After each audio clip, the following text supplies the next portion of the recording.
प्रश्न है उनसे। देश भर में सबसे भ्रष्टाचारी नेताओं को मोदी जी ने अपनी पार्टी में शामिल करवा लिया।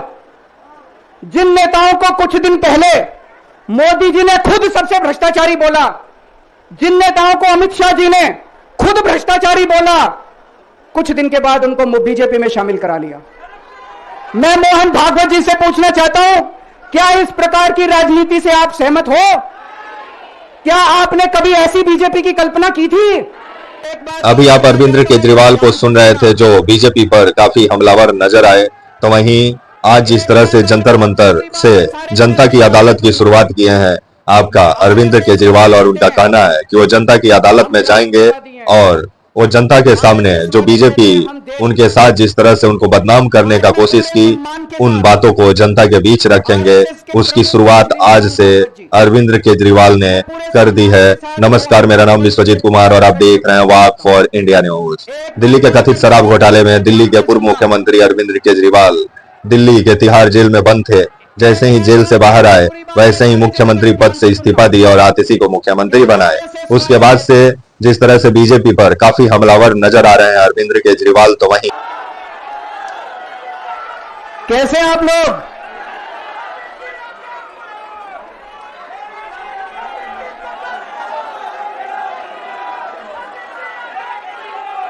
दोस्तों,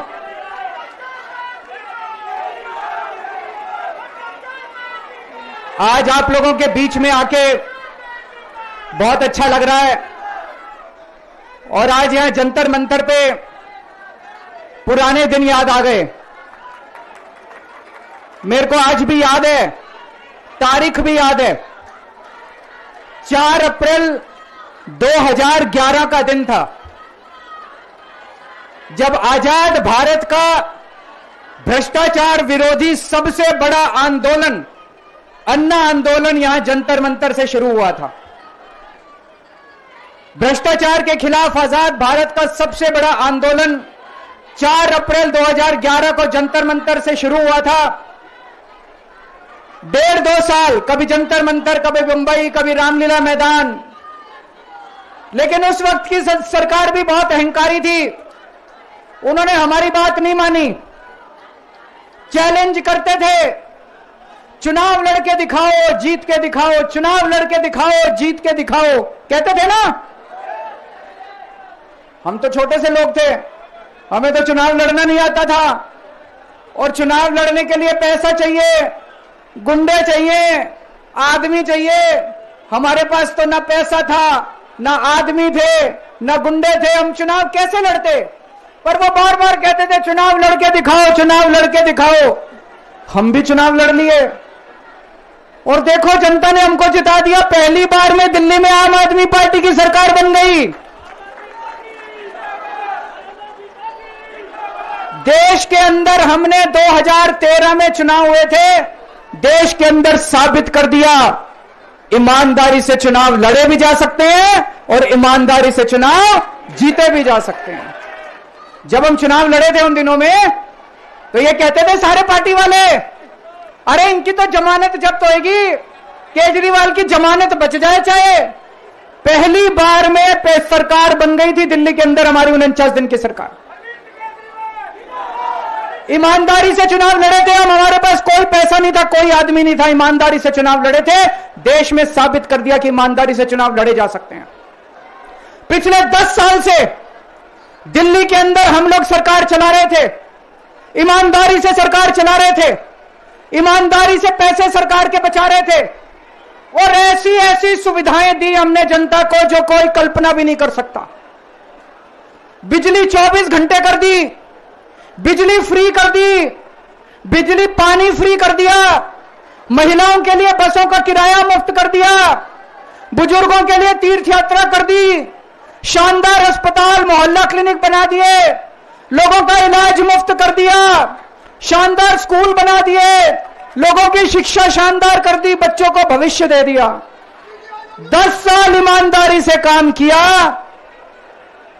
मोदी जी को लगने लगा कि अगर इनसे जीतना है तो इनकी ईमानदारी पे चोट करो, इनको बेईमान साबित करो। तो प्रधानमंत्री जी ने एक षड्यंत्र रचा। उन्होंने षड्यंत्र रचा केजरीवाल को बेईमान साबित करो, मनीष सिसोदिया को बेईमान साबित करो, आम आदमी पार्टी को बेईमान साबित करो।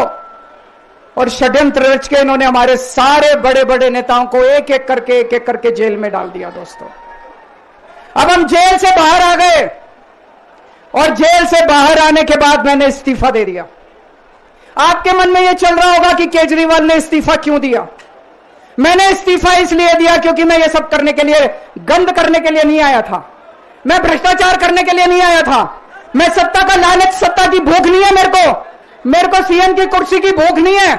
मैं पैसे कमाने नहीं आया, पैसे कमाने होते इनकम टैक्स कमिश्नर की नौकरी करता था, उस नौकरी में जितने करोड़ों रुपए चाहता मैं कमा सकता था। पैसे नहीं कमाने, देश के लिए आए थे, भारत माता के लिए आए थे, देश की राजनीति बदलने के लिए आए थे। दोस्तों,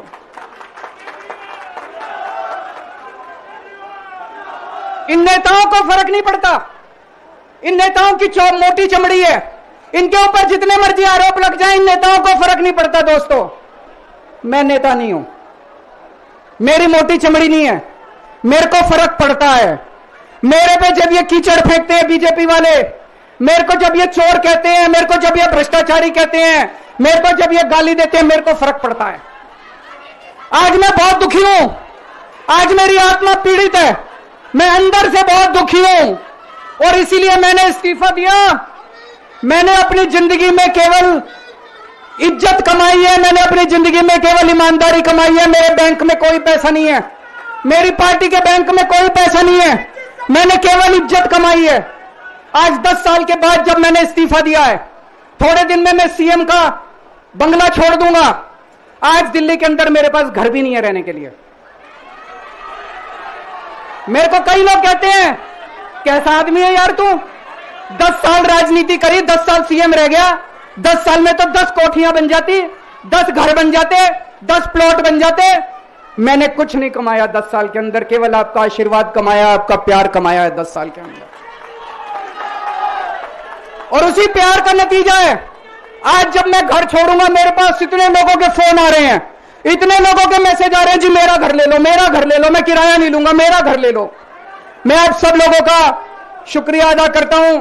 अभी श्राद्ध चल रहे हैं, श्राद्ध खत्म होने के बाद जैसे ही नवरात्रे शुरू होंगे, मैं सीएम आवास छोड़ दूंगा और आप में से ही किसी के घर आके मैं आपके साथ रहना चालू कर दूंगा। इन्होंने, मोदी जी ने हमारे ऊपर सबसे कठोर कानून लगाया, इस देश का ईडी का कानून, पीएमएलए। उसमें बेल भी नहीं मिलती, उसमें बेल भी नहीं मिलती, लेकिन केस फर्जी था। मैं शुक्रिया अदा करता हूं सुप्रीम कोर्ट का, उन्होंने हम सबको बेल दे दी, क्योंकि उनको भी पता था कि केस खत्म है, केस बेकार है। उन्होंने हम सबको बेल दे दी। लेकिन जैसे मैंने कहा, मैंने केवल ईमान, जब मैं जेल से आया, मैंने मन में सोचा था, जब तक कोर्ट मेरे को बाइज्जत बरी नहीं कर देता, मैं दोबारा कुर्सी पे नहीं बैठूंगा। लेकिन मेरे को वकीलों ने कहा, यह केस अभी 8 साल चल सकता है, 10 साल चलेगा, 15 साल चलेगा, यह केस का कोई भरोसा नहीं है, यह केस अभी बहुत लंबा चलेगा। तो मैंने तय किया, मैं अपनी जनता की अदालत में जाऊंगा, जनता से पूछूंगा कि जनता मेरे को बताए कि मैं बेईमान हूं कि मैं ईमानदार हूं। मैं दाग के साथ नहीं जी सकता, दाग के साथ काम करना तो दूर की बात है, मैं इस दाग के साथ में जी भी नहीं सकता, मैं जिंदा भी नहीं रह सकता। मैं आपसे पूछना चाहता हूं, अगर मैं बेईमान होता, क्या मैं दिल्ली में बिजली फ्री कर सकता था? दिल्ली में बिजली फ्री करने के 3000 करोड़ रुपए लगते हैं। अगर मैं बेईमान होता, ये 3000 करोड़ रुपए खा जाता, बिजली फ्री करने की क्या जरूरत थी? अगर मैं बेईमान होता, क्या मैं महिलाओं का किराया फ्री करता? क्या जरूरत थी फ्री करने की? पैसे खा जाता सारे। अगर मैं बेईमान होता, क्या आपके बच्चों के लिए स्कूल बनवाता? सारे पैसे खा जाता। अगर मैं बेईमान होता, आपका इलाज मुफ्त करता? पैसे खा जाता सारे। इन लोगों की 22 राज्यों में सरकार है, 22 राज्यों में कहीं बिजली फ्री नहीं है। तो चोर कौन है? इनकी 22 राज्यों में सरकार है, कहीं महिलाओं का किराया फ्री नहीं है, तो चोर कौन है? आज आपके बीच में आया हूं, आपसे पूछने के लिए आया हूं, केजरीवाल चोर है, या केजरीवाल को जेल भेजने वाले चोर हैं? जिन जिन लोगों को लगता है केजरीवाल ईमानदार है, हाथ खड़े करके बता दो जरा से। ये कैमरे वाले जरा से दिखा दो कि दिल्ली की जनता क्या सोचती है। जिन जिन लोगों को लगता है कि मोदी जी ने केजरीवाल के खिलाफ गंदा राजनीतिक षड्यंत्र रचा था, जिन जिन लोगों को लगता है कि मोदी जी ने केजरीवाल के खिलाफ बहुत बुरा षड्यंत्र रचा था, हाथ खड़े कर दो सब लोग।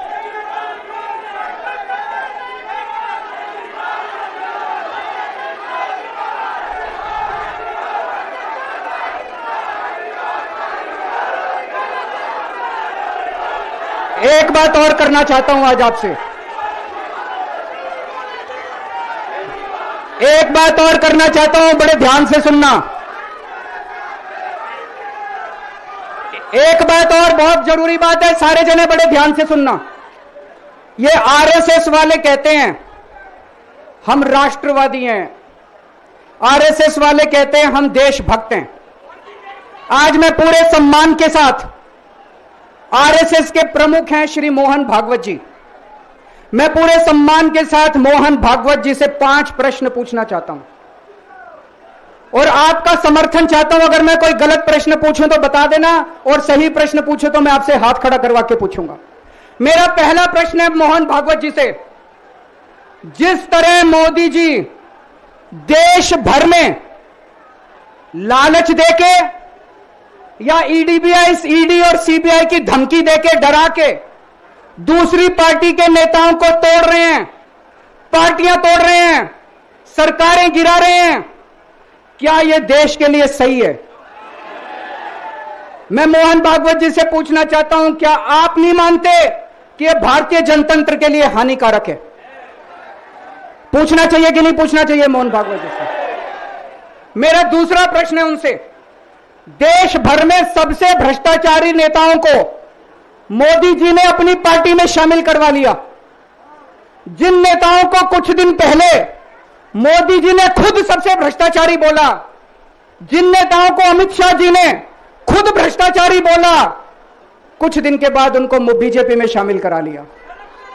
मैं मोहन भागवत जी से पूछना चाहता हूं, क्या इस प्रकार की राजनीति से आप सहमत हो? क्या आपने कभी ऐसी बीजेपी की कल्पना की थी? पूछना चाहिए कि नहीं पूछना चाहिए मोहन भागवत जी से?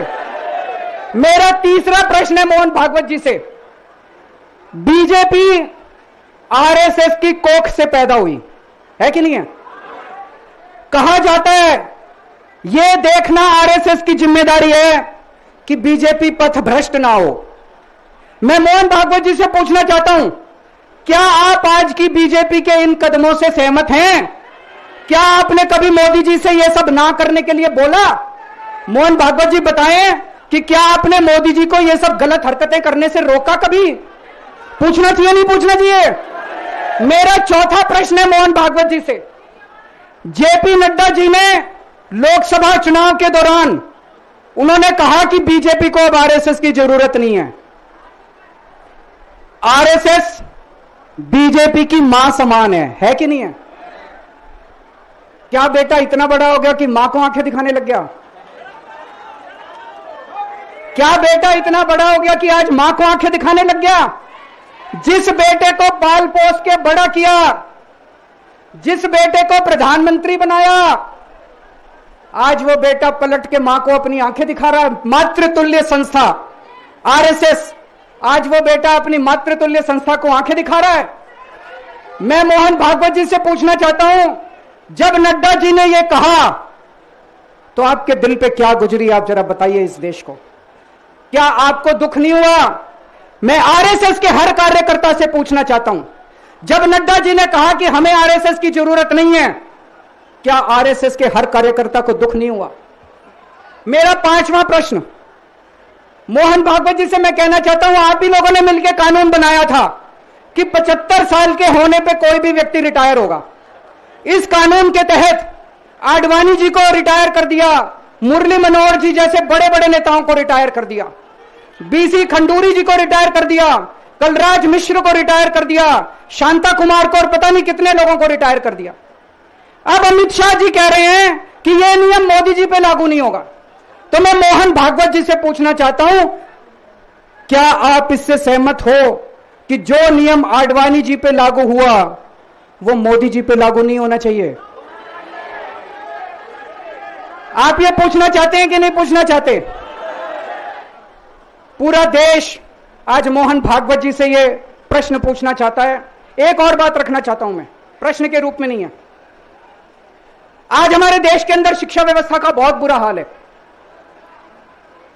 जिनके पास पैसा है वो अपने बच्चों को प्राइवेट स्कूलों में भेज देते हैं, जिनके पास पैसा नहीं है वो मजबूरी में सरकारी स्कूलों में भेजते हैं।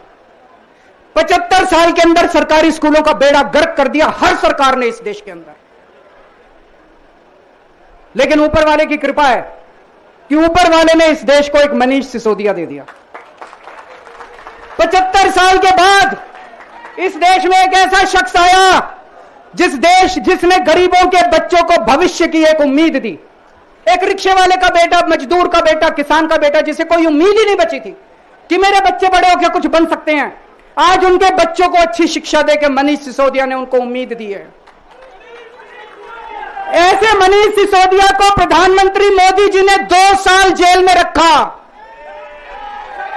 मनीष सिसोदिया की जिंदगी उसकी अपनी जिंदगी नहीं है।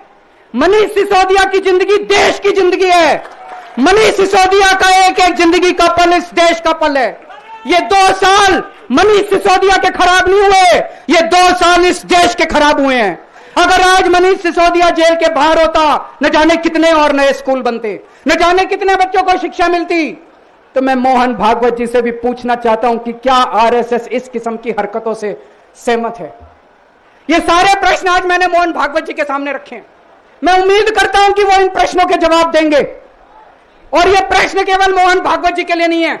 इस देश से प्यार करने वाले हर शख्स, इस देश के हर देशभक्त को, भारत माता की पूजा करने वाले भारत माता के हर सपूत को मैं ये प्रश्न पूछना चाहता हूं।